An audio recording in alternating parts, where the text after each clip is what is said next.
Y estamos de vuelta aquí en Buenos Días, Wall Street, y hemos venido hablando de esa tensión en Medio Oriente que sigue escalando tras lo que ha sido esos ataques entre Estados Unidos, Israel e Irán. Y por supuesto, naturalmente, muchos inversionistas se preguntan en este momento qué significa esto para los mercados. Es momento de preocuparse, de esperar o incluso de encontrar oportunidades. Para analizarlo nos acompaña como cada día miércoles Michelle Gordon. Ella es fundadora y CEO de Investably, que tiene su segmento Invierte Inteligentemente, para que usted sepa entender cómo suelen reaccionar los mercados ante grandes eventos geopolíticos y en qué deberían estar realmente enfocados en este momento los inversionistas. Así que para ello, Michelle, bienvenida una vez más a tu casa, Comercio TV. Gracias. Buenos días, Wall Street. Alejandro, ¿te encuentras ahí? Sí, claro. Bienvenida, Michelle. Un gusto tenerte aquí como cada miércoles. Nos complace realmente estar en esta entrevista el día de hoy también. Sí, y bueno, por supuesto hablamos de invertir inteligentemente, pero cuando suceden casos como lo que han sido esta semana, que tenemos una tensión actual en el Medio Oriente que sí que está causando estragos en la economía, cuéntanos, con ese ataque actual en Irán, ¿en qué deberían estar realmente atentos los inversionistas en este momento? Y te lo pregunto, Michelle, porque tú siempre hablas de oportunidad, no importa el panorama. Sí, muchas gracias. Mira, el comienzo pienso es que con este tema o cualquier otro tema, lo importante es primero poder separar noticias que asustan y separarlo con qué actualmente mueve los mercados. Entonces, para la mayoría de inversionistas no es necesario cambiar una estrategia sobre noche. Yo diría, actualmente lo que hay que estar poniendo atención el precio de la energía, si eso está subiendo los precios del aceite, por ejemplo, eso puede impactar la inflación y costo de vida al corto plazo. La otra cosa sería importante saber, el mercado reacciona no necesariamente en la misma manera que reacciona de acuerdo con las noticias que vemos. Entonces, que puede que el mercado sube y baja y después se recupere más rápido que sea las noticias, y que la volatilidad no necesariamente significa que hay un problema en el sistema, sino que significa que los inversores están recalibrando el riesgo que existe. Y la tercera cosa yo diría que es importante poner atención es nuestro propio comportamiento. El riesgo más grande que veo individualmente es si actuamos emocionalmente de acuerdo del miedo que podamos tener y no lo mantenemos disciplinado con inversiones en el mercado y reaccionamos. Tenemos una reacción que no necesariamente está equilibrada con el momento que está pasando, porque muchas veces estos momentos geopolíticos o cualquier otro tema pueden ocasionar una situación en el mercado, pero no siempre son duraderas y largo plazo. Pero las decisiones que tomamos puede tener impacto más largo plazo que más supere la temporada de lo que ocurrió. Qué buen punto, Michelle. Y bueno, con tu experiencia que has tenido, y sabemos que aparte de vivir de lo que es el mercado, tienes experiencia histórica del mercado. Entonces, cuéntanos un poco sobre la historia, cómo se han comportado los mercados después de eventos grandes como este evento geopolítico que estamos teniendo al momento. Sí, claro, no, obviamente siempre estoy buscando la parte de historia porque es importante tener contexto, aunque lo que haya pasado anteriormente no significa que vaya a suceder así en el futuro, pero cuando estamos manejando patrimonio, estamos viendo las cosas mucho más a largo plazo, estamos hablando de décadas. Entonces, históricamente hemos visto que usando, por ejemplo, el S&P 500 como un benchmark, se dice, en averaje, el S&P 500 ha subido un averaje de 14% un año después de un evento masivo geopolítico. ¿Qué significa para mí? Es que históricamente muchas veces estos shocks en el mercado han sido muy corto plazo y se ha observado por el mercado y se ha restablecido. Pero también hemos visto momentos, pocos momentos, por ejemplo, como el embargo del aceite desde 1973. En ese instante, el mercado se tomó más tiempo para recuperarse. En un momento se tomó un par de años para recuperar de la inflación que ocasionó el incremento en precio que sufrió el mercado, que eso sí impactó el día a día para muchas personas y que el mercado por sí se tomó un par de años para recuperarse, pero por lo general eso es una anomaly y no es lo que ha históricamente pasado en muchos otros eventos.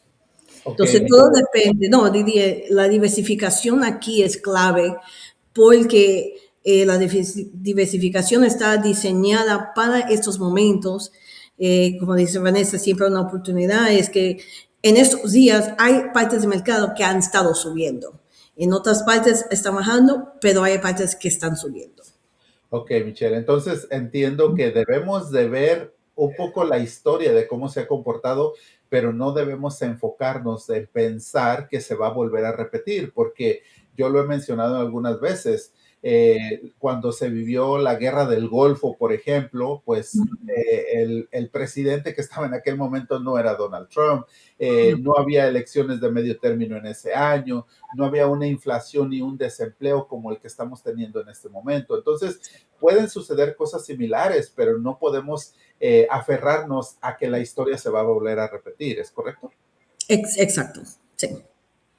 Interesante todo esto, realmente, Michelle, son tiempos bastante pues claves propiamente también para el mercado bursátil y me gustaría que entraras un poquito más a detalle de esa pregunta, ¿por qué los mercados a menudo pues se recuperan incluso cuando los conflictos globales continúan? Y te pregunto esto porque por lo pronto se pensaba que iba a ser una operación bastante quirúrgica, más se está hablando en ese momento de que se podría extender y el día de ayer vimos cómo el mercado caía a 2 puntos y de repente cerraba con una ligera baja. Entonces, para explicar un poquito más a ese inversionista el día de hoy de cómo es ese pensar propiamente de la inversión dentro del mercado en medio de esos conflictos. Sí, sí, mira, lo primero es pensar, mira, el mercado suele ser, se enfoca en el futuro, entonces está vaciando los precios de acuerdo de la expectativa que tienes para el futuro. Entonces, por eso que siempre se aparece como que hay una desconexión entre lo que está pasando en Wall Street y lo que está pasando, como se dice, en Main Street. O sea, en el día a día, la calle día a día, a veces está esa desconexión, porque el mercado ya está se está ajustando al riesgo que espera o es una expansión de economía, se está ajustando a eso también. Entonces, está como más adelante y entonces es diferente que el Main Street, que estamos ahí ya recibiendo el efecto, ¿verdad? Pero la cosa hay que ver es, ellos están tomando en cuenta, primero lo que toman en cuenta es los peores casos.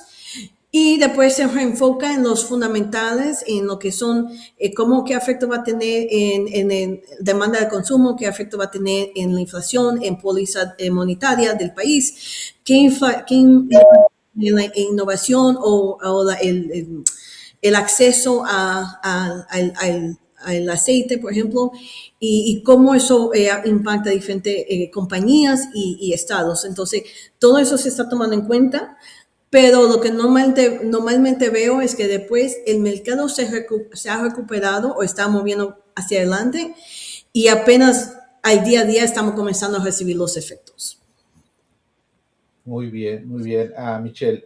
Pero también háblanos de cuál es el mayor error que cometen los inversionistas durante periodos de incertidumbre geopolítica como los que estamos viviendo. Mira, en este caso y similar en otros casos, uno de los riesgos más grandes es actuar reaccionar emocionalmente. ¿Qué significa eso para mí? Yo diría, vender en pánico. Y entonces, porque cuando vendemos, estamos capturando pérdidas que pueden existir y que a veces, en vez de vender, estaríamos a largo plazo hubiera sido mejor la oportunidad para estar comprando porque la cosa se ha descontado en valor. Y la segunda cosa es, no está muy diversificado si tenemos todos los huevos en un contenedor, como se dice en inglés.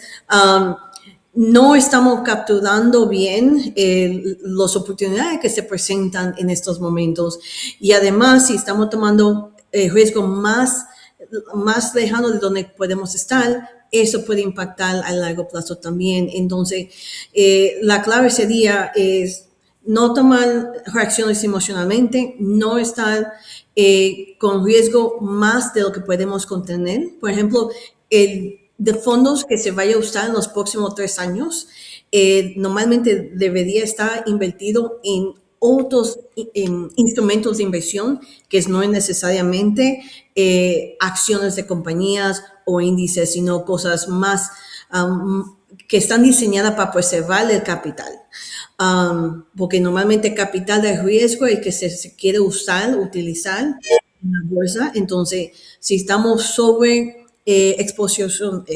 con sobreexposición a riesgo, ahí significa que no estamos bien alineados con donde deberíamos estar. Entonces, esos son algunos de los riesgos más grandes que veo inversionistas están haciendo. Ahora, Michelle, ¿qué es lo que, porque sé que se preguntarán en la audiencia, qué es lo que Michelle Gordon está observando con mayor atención en este momento, en medio de ese conflicto? ¿Cuál es la oportunidad que ella está viendo que quiere transmitirle en ese momento propiamente a ese inversionista? Bueno, como digo, manejo patrimonio, entonces de verdad el perspectiva que tengo muy largo plazo y estamos hablando en términos de décadas, pero lo que estoy poniendo atención ahora mismo es la situación, el impacto con, perdona, ¿cómo se dice en español? Pero el Strait of Hormuz. Sí, ¿qué tiempo eso durará en estar cerrado o cómo eso limitará el pasaje del acceso al aceite? Porque eso, lo que estoy pensando, lo que estoy poniendo atención es si el impacto a precio y la inflación y la volatilidad del mercado va a ser a corto plazo o si estamos preparándonos para una situación similar a lo que va a ser el impacto que tuvimos en el 73, de donde hubo un corte grandísimo de producción del aceite, y eso entonces contribuyó a una recesión masiva en el mercado. Entonces estoy viendo si esto va a ser corto plazo o más largo plazo como el 73. Y la segunda perspectiva que estoy poniendo atención es no necesariamente con específicamente la situación de Irán, sino específicamente es el aspecto más, la tendencia más amplia de que si estamos moviéndonos internacionalmente de un proceso de diplomacia, lo estamos moviendo más acciones militares, ¿qué eso va a significar para China, que tienes el ojo con Taiwán? Aunque la probabilidad sigue baja, con más acción militar en el mundo ampliamente, podemos incrementar la posibilidad de reacción de China contra Taiwán. Y ahí 90% del mundo, los materiales de esos semiconductores que contribuye a la economía global, especialmente los Estados Unidos, si hay ¿cómo se dice? Un impacto a ese mercado, que es 90% del mundo, eso traería un impacto global económicamente masivo. Entonces, lo que estoy viendo más es la tendencia de moviéndonos de diplomacia a más acción militar globalmente y qué impacto a largo plazo eso vaya a tener. Excelente. Qué bien, Michelle. Ya para terminar la entrevista del día de hoy, en conclusión, algo importante que le quieras dar a las personas que nos están viendo, ¿verdad? Como inversionistas, ¿qué tan bueno es que sigan las noticias en este momento? Bueno, yo soy adicta a las noticias. Y especialmente que se siguen turnando a comercio otra vez. Lo importante está informado, no está alarmado, que son dos cosas diferentes. Entonces, cualquier situación que pueda venir, sea esta o cualquier otra situación, lo importante es la calma. La volatilidad es una parte necesaria, parte del mercado, y cualquier portafolio, perfil de patrimonio, la clave es no evitar la volatilidad, sino estar preparado para la volatilidad, preparado para un crisis que se pueda sostener, porque no se va a evitar la crisis, sino es mejor estar preparado que se pueda sostener la estrategia que se tiene, si es una estrategia buena, y mantenerse con la disciplina a largo plazo, porque estas cosas pasan a corto plazo, pero normalmente uno está planeando para décadas de su vida, y no solo la vida de ellos, sino de los hijos y lo que es por vienen. Entonces, lo importante es mantenerse informado, pero no alarmado. Informado, pero no alarmado. Y me gustó lo que dijiste, Michelle, pero aquí en Comercio TV, donde por supuesto tenemos personas como tú que siempre hablan, as inversionista de pensamiento a largo plazo y sobre todo, pues, de saber siempre ver que hay oportunidades, que a veces retirarse antes de tiempo es perder, es dejar dinero sobre la mesa. Así que, Michelle, gracias por acompañarnos una vez más aquí en tu casa, Comercio TV. Muchas gracias. Hasta luego. Saludos, Michelle. Saludos. Con esto, por supuesto, breve pausa comercial. Al regresar, más informaciones de lo que está pasando actualmente en la economía y tocando su bolsillo. No se mueva.